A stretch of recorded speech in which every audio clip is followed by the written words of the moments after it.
E as cassações de mandatos, ele fala assim, logo no primeiro momento, falando de 64, digamos, mandatos foram cassados, né? Fala um pouquinho, dentro daqui do Rio Grande do Norte, como é que isso aconteceu. O mandato de vários deputados estaduais, né, que eram porta-vozes do movimento popular, como Floriano Bezerra de Araújo, como o líder ferroviário, né, de Mossoró, né, que eu não estou recordando o nome dele, peço até ajuda aqui a Roberto, né, que foi cassado. Aldo Tinoco. Aldo da Fonseca Tinoco, né, que foi um líder nacionalista. Porque, se tivesse mandato, se tivesse mandato que fosse uma voz a serviço das ansiedades populares, né? O temário da reforma agrária. Luiz Maranhão é suplente, né? Luiz Maranhão, exatamente. O PTN era uma coligação de partidos, né?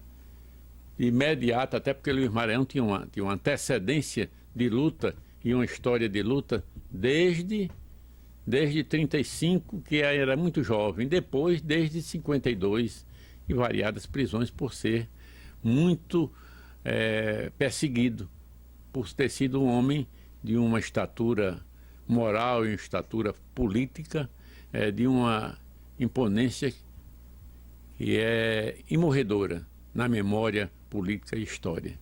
Então era esse o critério. Na Câmara Municipal, eu me lembro muito bem que ao chegar em Natal, tinha sido cassado o mandato de João Ferreira de Macedo Sobrinho. Era do antigo PTB, mas não podia ser candidato pelo PCB, era do PCB. O guarda-chuva era o PTB, Partido Trabalhista Brasileiro, no qual se elegia. Foi meu companheiro de prisão logo em seguida, né, cassado o mandato. Ele era primeiro suplente e assumiu. E assim vários outros companheiros, né? Vários outros companheiros. Dentro da Assembleia eram essas as cassações, né? E não se abordava temas mais nem de protesto. Houve alguns deputados que logo em seguida, né, defenderam a abertura, mas com muita luta, né? E esse tema não era um tema, vamos dizer, não de agrado, não era de agrado e nem era de relevância, porque a imprensa rio-grandense do Norte, através do Diário de Natal, o Diário de Natal era um porta-voz do poder político, né, da época, né, o Diário de Natal, sob a direção de Luiz Maria Alves. Então não havia órgãos de posições equilibradas, nem de posição de negação à violência. Era política de terra arrasada mesmo, passar por cima. Né? Um estado realmente de terror, um estado de medo, né? Porque qualquer delação iria para as comissões gerais de investigações, para as comissões dentro das repartições, e geravam inquéritos. Inquéritos que depois não iam prosseguir, porque não tinham substância jurídica, nem substância verdadeira. Esse era o quadro, né? Nery, com relação à repressão dos sindicatos, como você viu esse movimento acontecer? Os sindicatos foram varridos da vida política, especialmente o Sindicato da Construção Civil no Rio Grande do Norte.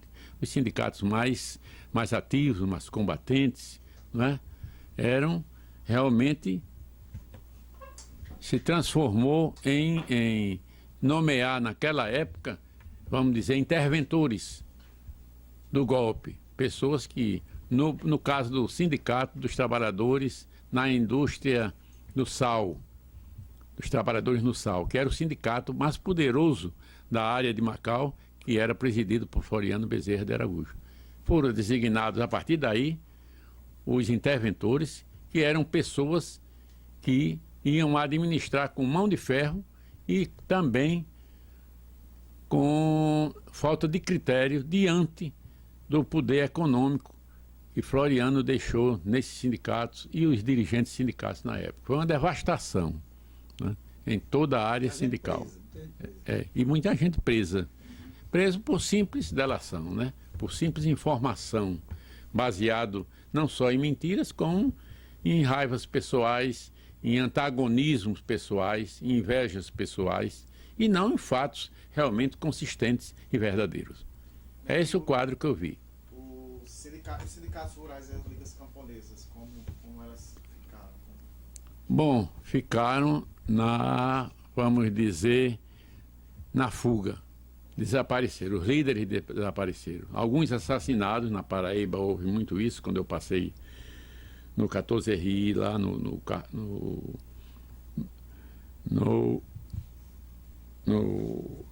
14RI, 14 Regimento, 14º Regimento de Infantaria, e em outros locais, quase todos os líderes foram, não só assassinados, e muitos ainda, e alguns ainda não foram apurados, não sabe.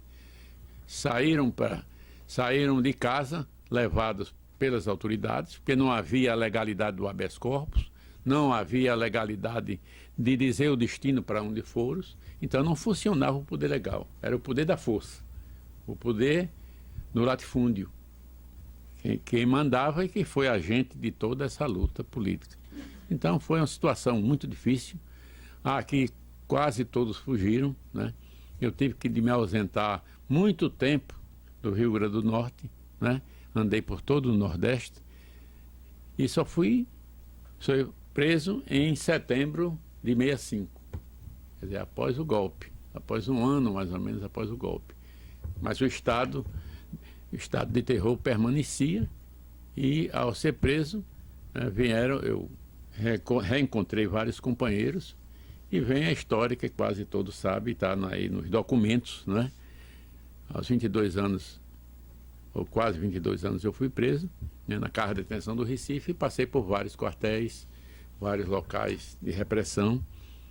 E essa é o resumo, né, dessa parte do protagonismo, né, que eu tive na luta política, né?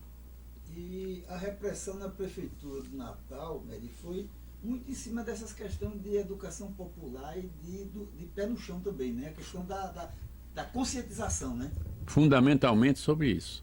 A eliminação dos barracões, né?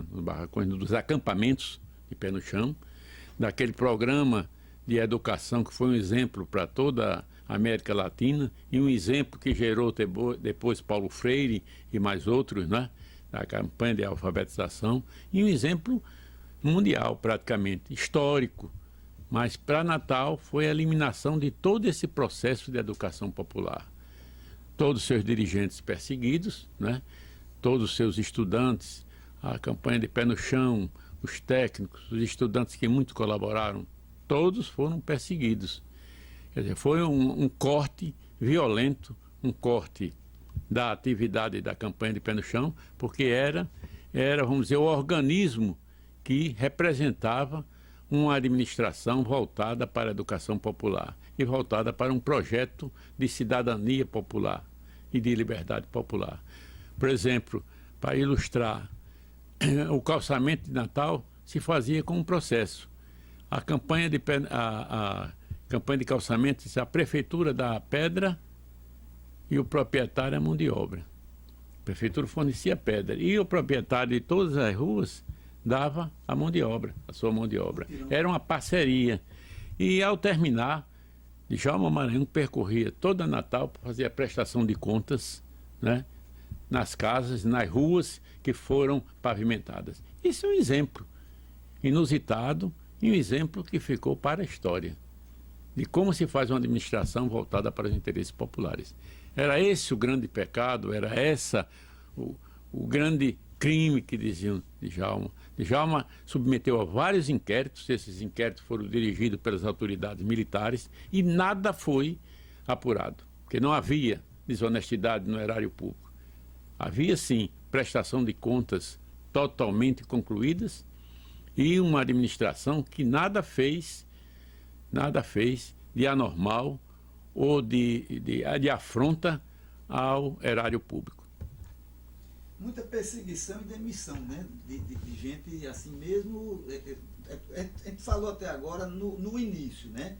No decorrer, muita gente foi demitida pelo governo estadual, federal e municipal, né? Muita gente, Simplesmente por ser partidário e às vezes por ter uma opinião, um lado, ou dizer que essa administração, né, não é obrigada a mentir. Essa administração é uma administração consciente e uma administração que promoveu a revolução em Natal, através da educação, através da aplicação dos recursos públicos e através de ir ao encontro da ansiedade popular, de um governo que representasse a democracia e a consolidação das liberdades.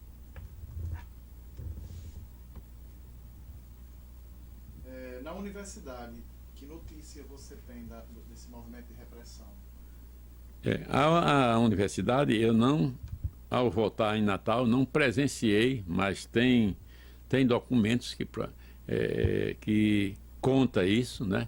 Foi uma supressão, suprimir as liberdades democráticas no mesmo estilo de violência, de cassação, de corte às liberdades democráticas do que houve na sociedade potiguar, dentro do âmbito da universidade. E o estímulo, vamos dizer, medíocre, mesquinho da delação a quem não partilhava das mesmas ideias.